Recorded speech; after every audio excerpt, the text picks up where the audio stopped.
हा आहे रस्ता, हा आहे मी आणि हे आहेत पप्पा. तर आज आम्ही कुठे निघालो मित्रांनो सांगतो, व्हिडिओ पूर्ण बघा. हा आहे भाऊ आणि हे आहे हॉटेल. तर हॉटेलमध्ये आज का आलो आहे, कशासाठी आलो आहे सगळं सांगणार, थांबा. तर फटाफट हॉटेलमध्ये गेलो. हॉटेलवाल्यांनी टाईमपास दिला, खायला सुरुवात केली. तर कारण असं की मित्रांनो, आज आहे तुमच्या भावाचा बड्डे, त्यासाठी आम्ही आलेलो हॉटेलमध्ये.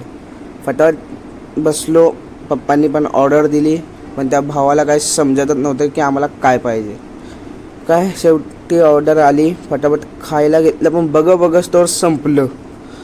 मग काय खाल्लं, निघालो घरी. पण लगेच जसा मी कॅमेरा वळवला तसा भाऊ म्हणला की पप्पा मागं बोलवत आहेत. मग काय हे बघा, इकडं आपली गाडी लावलेली होती. मागं बघितलं तर पप्पांनी आईस्क्रीम खायला सुरुवातच केलेली. काय आम्हाला पण पाहिजे ती आईस्क्रीम घेतली आणि लागलो खायला. तर बास मित्रांनो, आजसाठी एवढंच. भेटूया पुढच्या व्हिडिओत. व्हिडिओ आवडला असेल तर लाईक करा, कमेंट करा, शेअर करा. Bye bye.